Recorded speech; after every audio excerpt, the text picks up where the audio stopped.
भारतीय स्वातंत्र्याच्या 80व्या वर्धापन दिनानिमित्त ठाणे जिल्हाधिकारी कार्यालयाच्या आवारात मुख्य शासकीय ध्वजारोहण सोहळा उपमुख्यमंत्री तथा पालकमंत्री एकनाथ शिंदे यांच्या उपस्थितीत संपन्न झाला।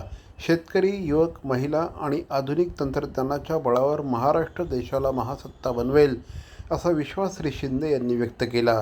ठाणे जिल्ह्याच्या विकासासाठी ठाणे अंतर्गत मेट्रो, ठाणे बोरिवली दुहेरी बोगदा, अत्याधुनिक 900 खाटांचं सिव्हिल हॉस्पिटल आणि मलनिस्सारण प्रकल्पांना गती देण्यात येत असल्याचं त्यांनी सांगितलं।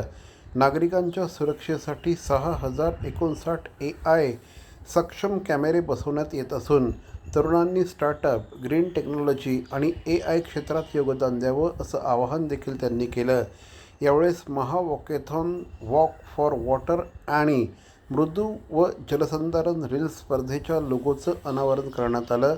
उत्कृष्ट अधिकारी, कर्मचारी तसंच गुणवंत विद्यार्थ्यांचा यावेळेस सन्मान करण्यात आला।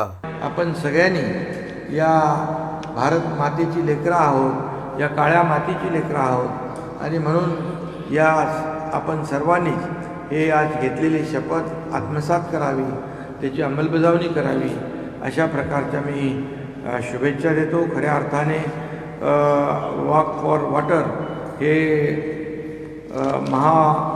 वॉकॅथॉन या स्पर्धाही आहे आणि खऱ्या अर्थाने ही महाराष्ट्र सरकार